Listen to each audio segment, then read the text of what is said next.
Tonight, I want to provide an update on the tremendous progress our warriors have made in Iran and discuss why Operation Epic Fury is necessary for the safety of America and the security of the free world. From the very first day I announced my campaign for president in 2015, I have vowed that I would never allow Iran to have a nuclear weapon. This fanatical regime has been chanting death to America, death to Israel for 47 years.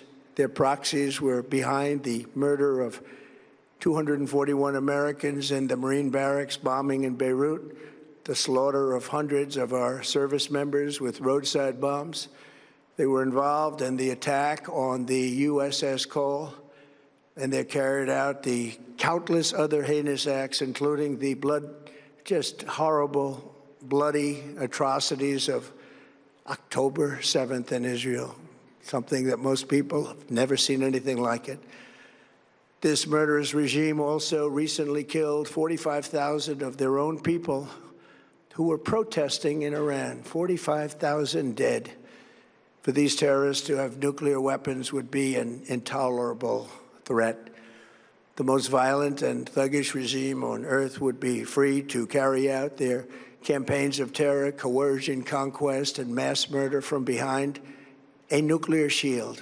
I will never let that happen, and neither should any of our past presidents. This situation has been going on for 47 years and should have been handled long before I arrived in office. I did many things during my 2 terms in office to stop the quest for nuclear weapons by Iran first. And perhaps most importantly, I killed General Qasem Soleimani in my first term. He was an evil genius, brilliant person, a horrible human being, however, the father of the roadside bomb. And he lived just horrible, what he did. Iran would have been perhaps in far better, stronger position. Had he lived, we would have had probably a different conversation tonight. But you know what? We'd still be winning and winning big. And then, very importantly, I terminated Barack Hussein Obama's Iran nuclear deal, a disaster. Obama gave them $1.7 billion in cash, green cash. Took it out of banks from Virginia, D.C., and Maryland, all the cash they had.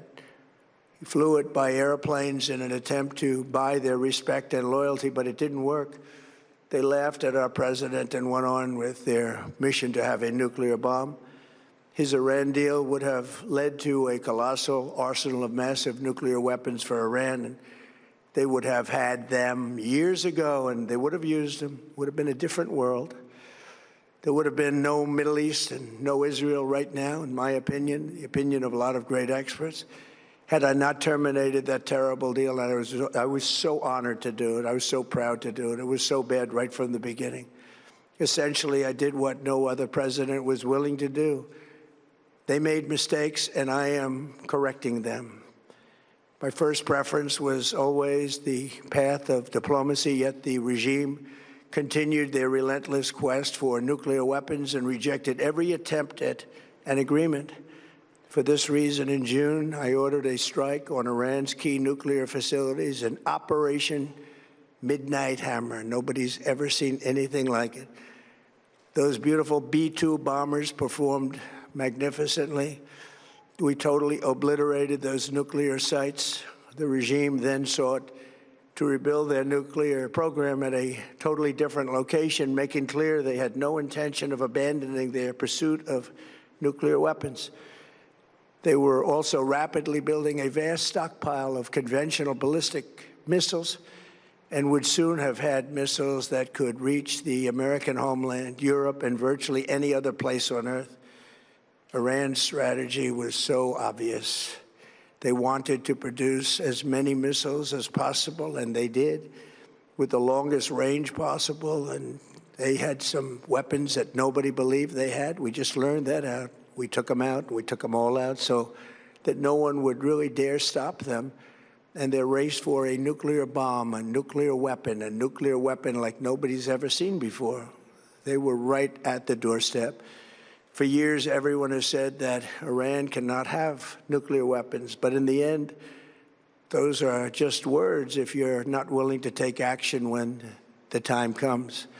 As I stated in my announcement of Operation Epic Fury, our objectives are very simple and clear. We are systematically dismantling the regime's ability to threaten America or project power outside of their borders. That means eliminating Iran's Navy, which is now absolutely destroyed, hurting their Air Force and their missile program at levels never seen before, and annihilating their defense industrial base. We've done all of it. Their Navy is gone. Their Air Force is gone. Their missiles are just about used up or beaten. Taken together, these actions will cripple Iran military, crush their ability to support terrorist proxies, and deny them the ability to build a nuclear bomb. Our armed forces have been extraordinary. There's never been anything like it militarily. Everyone is talking about it, and tonight I'm pleased to say that these core strategic objectives are nearing completion. Information. Truth is freedom. Is Newsmax. It's real news for real people.